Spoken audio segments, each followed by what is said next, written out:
Gloire à toi, Seigneur, gloire à toi. En ce temps-là, le Seigneur dit cette parabole. Deux hommes montèrent au temple pour prier. L'un était pharisien, l'autre publicain. Le pharisien, la tête haute, priait ainsi en lui-même. Ô Dieu, je te rends grâce de ce que je ne suis pas comme le reste des hommes qui sont rapaces, injustes, adultères, ou bien encore comme ce publicain. Je jeûne 2 fois par semaine, je donne la dîme de tous mes revenus. Le publicain, se tenant à distance, n'osait même pas lever les yeux vers le ciel, mais il se frappait la poitrine en disant « Dieu ait pitié de moi, pécheur !»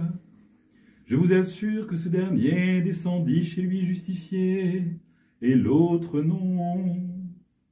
Quiconque s'exalte sera humilié, et quiconque s'humilie sera exalté. Gloire à toi, Seigneur, gloire à toi. Au nom du Père, du Fils et du Saint-Esprit. Amen. Bien chers frères, bien chères sœurs, quiconque s'abaisse sera élevé, quiconque s'élève sera abaissé, nous dit le Seigneur dans cette célèbre parabole du pharisien et du publicain. Nous entrons aujourd'hui dans la période que l'Église appelle la période du triode. Dans la tradition qui nous vient de Constantinople, la tradition byzantine, nous avons ce moment, ce triode qui sont les dimanches qui nous préparent au début du Grand Carême. C'est une préparation du Carême et paradoxalement, dans cette préparation du Carême, nous allons entrer à partir de demain dans une période où toute restriction alimentaire va être abolie, afin de garder en tête que ce que demande le Seigneur, comme le dit l'ancêtre de Dieu, le prophète et roi David, c'est un cœur brisé, un cœur humilié. C'est une contrition véritable, c'est le regret de ses fautes, c'est de se sentir redevable en tout au Seigneur qui est au-dessus de nous et pour autant au plus intime de notre cœur. Dans cette parabole, on comprend bien que le sens très évident, c'est qu'il ne sert à rien de faire des œuvres extérieures pieuses si nous conservons le mépris de notre prochain. Car, comme le dit le Seigneur par ailleurs, c'est à l'amour qu'ils auront les uns pour les autres que l'on reconnaîtra qu'ils sont vraiment mes disciples.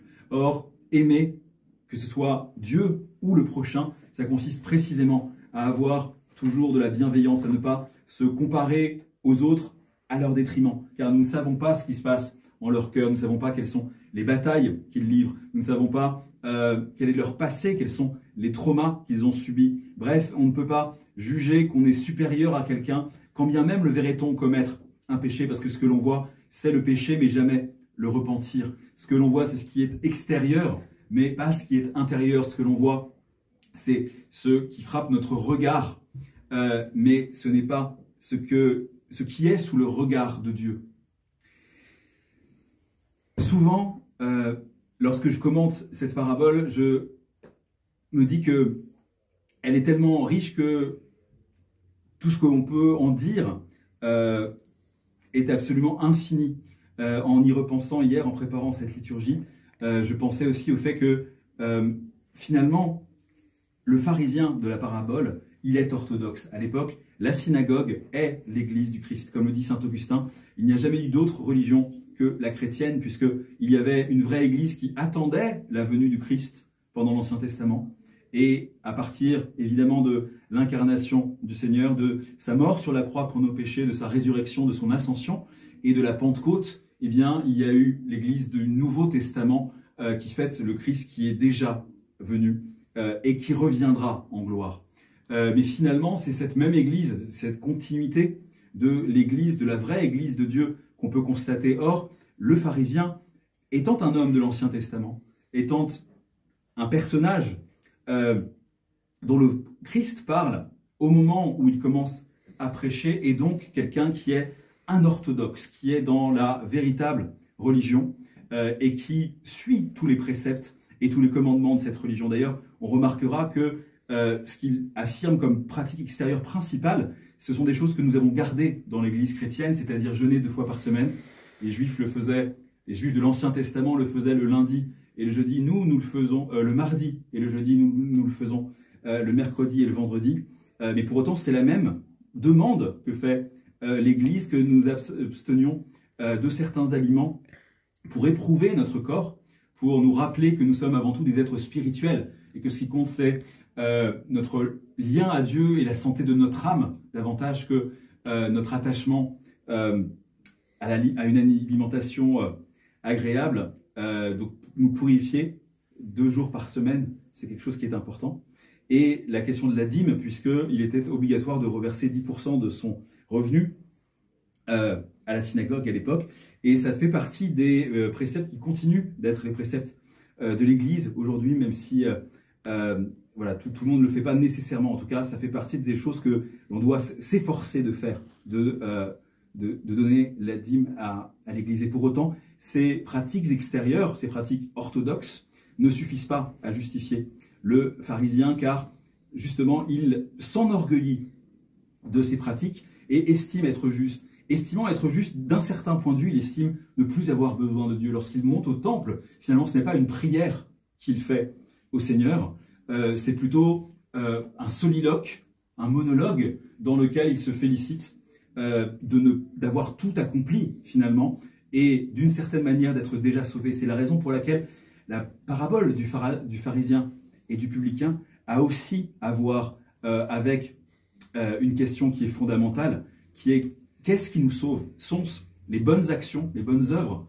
que nous faisons, qui nous garantissons que nous serons sauvés, que nous serons au paradis, ou est-ce Dieu, en fait, qui seul peut nous sauver? Car quand bien même aurions-nous fait toutes les pratiques extérieures possibles, quand bien même nous serions-nous abstenus de tout péché grave, il le dit, hein, les autres sont rapaces, ils sont adultères, et donc il cite des péchés qui sont véritablement de graves péchés, et dont je veux bien croire, et les pères veulent bien croire, qu'il s'abstient réellement. Et pour autant, il a beau ne pas être adultère, ne pas être rapace, il a beau donner la dîme, comme il lui reste en son cœur cet orgueil qui fait qu'il méprise son prochain, qu'il se vante des bonnes actions qu'il fait, eh bien, il n'y a pas dans son cœur, qui est plein de lui-même, la place pour la grâce de Dieu. Car finalement, on peut le dire ainsi, il faut que nous sortions pour que Dieu entre. Il faut que notre cœur soit vide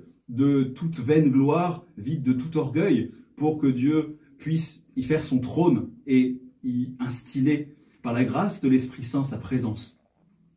Ainsi, le pharisien, s'il est orthodoxe, à contrario, le publicain, on le sait, les publicains étaient non seulement des collecteurs d'impôts qui s'enrichissaient grâce à l'occupant romain sur le dos de la population, mais c'était également des gens qui étaient des œcuménistes, puisque ils étaient, de par leur fonction de collecteurs d'impôts, obligés d'assister à des cérémonies païennes. Et aujourd'hui, justement, il est important de comprendre cela, c'est que finalement, si on devait transposer la parabole du pharisien et du publicain, on pourrait considérer que le pharisien, c'est un orthodoxe traditionnel qui suit le bon calendrier, qui fait toutes les bonnes pratiques extérieures. Et le publicain, c'est celui qui est un peu perdu religieusement, celui qui est peut-être ailleurs que dans l'orthodoxie véritable et qui pour autant a une véritable componction, a une véritable humilité. Justement, ne se préoccupe pas de ce que font les autres, se concentre uniquement sur son péché. Il y a un vieil adage des pères du désert qui nous disent que celui qui voit son péché est plus grand que celui qui voit les anges. En effet, finalement, toutes les grâces que l'on peut avoir, ressusciter les morts, voir dans les mondes invisibles, etc., etc., tout ça sont des cadeaux que la grâce peut nous faire, mais fondamentalement pour notre évolution, pour notre progrès spirituel, l'essentiel est de véritablement comprendre que sans Dieu, on ne peut rien faire, de comprendre que sans la présence de celui qui est la lumière, notre cœur n'est que ténèbres. Sans la présence de celui qui est la vérité, notre cœur est tout empli d'erreurs. Sans la présence de celui qui est l'amour, notre cœur est tout empli de haine. Ainsi, devons-nous, en ce début de triode, bien sûr nous préparer à faire des pratiques, ou plutôt à appliquer aussi scrupuleusement que l'on peut pour nous purifier avant Pâques, les pratiques de jeûne, les pratiques d'aumône, les pratiques de prière que l'Église exige de nous, mais en gardant en tête que ces pratiques ne sont pas des moyens, ne sont pas des fins, pardon, mais sont seulement des moyens. Ce qui compte pour Dieu, c'est un cœur brisé. Les pères nous le disent aussi, il vaut mieux manger de la viande pendant le carême plutôt que de dévorer la chair de son frère en médisant de lui. Ainsi, devons-nous toujours nous tourner vers notre intériorité, vers nos propres fautes, vers nos propres faiblesses, sans nous préoccuper des péchés des autres, sachant que voilà, ils ont leur maître et c'est le maître qui décide pour eux. Ce n'est pas à nous de nous préoccuper de ce qu'ils font, de ce qu'ils ne font pas. Et ainsi, à la veille, ou plutôt dans la période de préparation de ce temps de carême, pendant lequel l'Église nous enjoint à faire des efforts d'ascèse, à faire des efforts quant à notre pratique extérieure, elle nous rappelle, avant de commencer, que toutes ces pratiques extérieures n'auront aucune forme d'importance vis-à-vis de Dieu si nous méprisons nos frères, si nous les condamnons en notre intérieur, si nous nous moquons même de leur faiblesse, de leur erreur, de leur éloignement par rapport à Dieu que nous jurions, dont nous jurions qu'il existe, hein, qu'ils sont plus loin de Dieu que nous le sommes. Nous n'ayons pas cette jactance et rappelons-nous que, et c'est ce que nous avons entendu tout à l'heure, dans les différentes odes qui étaient écrites concernant cette fête et que la tradition nous transmet, si dans la parabole du Seigneur,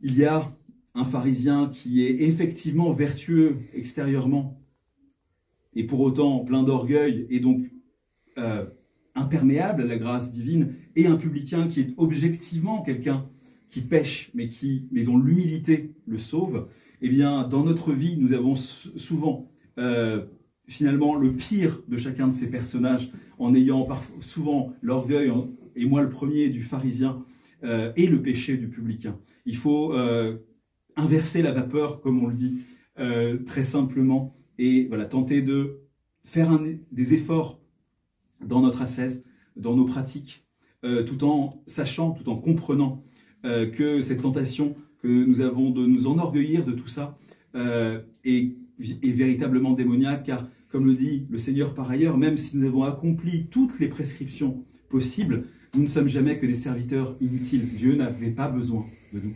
Dieu n'a pas besoin que nous existions, c'est nous qui avons besoin de lui. Et si nous existons, s'il veut nous faire participer à sa gloire, c'est par pur amour gratuit.